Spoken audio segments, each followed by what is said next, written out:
રાજકોટના પીપળિયાથી airport greenfield highway મામલે ખેડૂતોનો વિરોધ। હાઈવેની આસપાસના ગામના લોકો પહોંચ્યા કલેક્ટર કચેરીએ।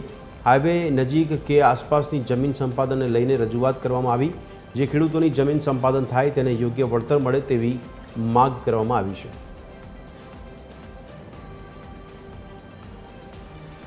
ભાવનગર હાઈવે પર આવેલું અણિયારા સહિતના 24 ગામોને 6 લેનના લીધે અસર પડે છે અને કેટલાય ખેડૂતોની જમીન છે તે જતી રહે છે અને ખેડૂતો મુશ્કેલીમાં મુકાય તેવી પરિસ્થિતિમાં છે। અત્યારે અણિયારા ગામના જે ખેડૂતો છે કલેક્ટરને રજૂઆત કરવા માટે આવ્યા હતા અને શું છે તેમની રજૂઆત તેમની પાસેથી જાણવાનો પ્રયાસ કરીશું। શું નામ આપનું? નિશ્ચિત ખૂંટ।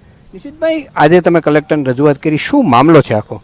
આજે મુખ્ય માંગણી કલેક્ટર સાહેબ પાસે એ હતી કે જે પીપળિયાથી હીરાસર એરપોર્ટને જોડતો જે ગ્રીનફિલ્ડ હાઈવે જે પસાર થાય છે એમાં જમીન સંપાદન અસંખ્ય લોકોની જમીન સંપાદન થાય છે। આ જમીન સંપાદનને યોગ્ય વળતર મળી રહે એ માટેની અમારી રજૂઆત હતી। આના અમારા મુખ્ય કારણો એવા હતા કે માનો કે આ જમીન સંપાદન કરે છે એમાં 90% ખેડૂતો તો એવા છે કે જે પોતે ખેતી આધારિત છે, એની પાસે આવકનો બીજો કોઈ સ્ત્રોત નથી। તો જો આ સંપૂર્ણ જમીન એની વહી જાય તો આ ખેડૂત ખાતેદાર પણ મટી જાય છે અને અમુક ખેડૂત એવા છે કે એના ખેતરમાંથી વચ્ચેમાંથી રોડ નીકળે છે, તો થોડી થોડી જગ્યા બંને સાઈડ વધે છે, જે ભવિષ્યમાં ખેતી માટે પણ ઉપયોગ નથી આવતી અને અન્ય કોઈ ધંધા માટે પણ ઉપયોગ નથી આવતી। તો જ્યારે સરકારશ્રી અને કલેક્ટરશ્રી દ્વારા જ્યારે આ વળતર બાબતે જ્યારે મિટિંગ મળે તો ખેડૂતોને યોગ્ય વળતર મળી રહે એ માટેની અમે આજે રજૂઆત કરી હતી, જેથી કરીને આવનારા દિવસોમાં ખેડૂત પાયમાલ ન થઈ જાય અને એને દવા પીવાનો વારો ન આવે। કેટલા ગામના ખેડૂતોને અસર કરશે? કેવડી જમીન છે? આશરે 24 ગામ જે આ 6 લેન ગ્રીનફિલ્ડ હાઈવે છે એ અસર કરે છે અને 1800 વીઘા જેવી જમીન આ જમીન સંપાદનમાં જાય છે।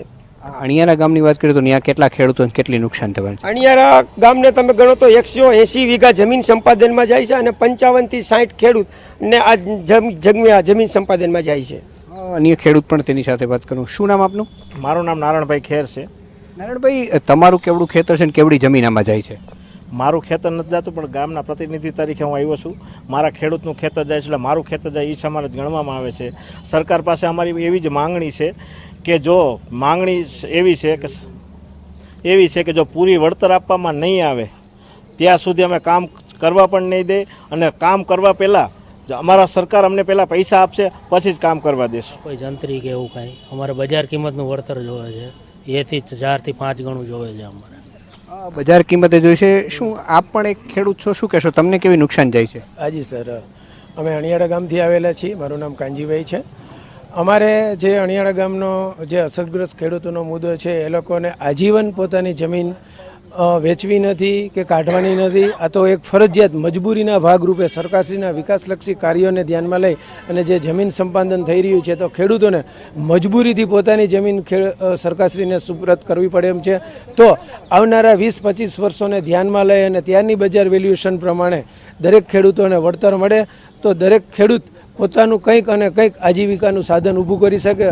નહીંતર તો અધરવાઇઝ તો અત્યારની પરિસ્થિતિ પ્રમાણે કોઈ ખેડૂત પાસે વૈકલ્પિક કોઈ વ્યવસાય નથી, ખાલી અને ખાલી ખેતી આધારિત છે। નાના નાના બાળકો છે અને દરેક લોકોએ પોતાની આજીવિકા માટે સાચવીને રાખવાના બધાએ સંકલ્પ કરેલા છે। એ જમીન ફરજિયાત મજબૂરીથી આપવી પડે છે। તો સરકારશ્રીને કલેક્ટરશ્રીને અમે વિનંતી કરીએ કે વધુમાં વધુ આવનારા વર્ષોને ધ્યાનમાં લઈ અને દરેક ખેડૂતોને વધુમાં વધુ વળતર મળે એવી અમારી અપેક્ષા છે। તો આ હતા અણિયારા ગામના ખેડૂતો, જે અત્યારે 55 ખેડૂતોએ પોતાની રજૂઆત કરી છે અને અન્ય 23 ગામના ખેડૂતોને પણ આની અસર થાય છે, તો યોગ્ય વળતર મળે તેવી માંગ સાથે તેમણે કલેક્ટરને રજૂઆત કરી છે। કેમેરામેન રવિ ચાવડા સાથે રવિ મોટવાણી, TV13 રાજકોટ।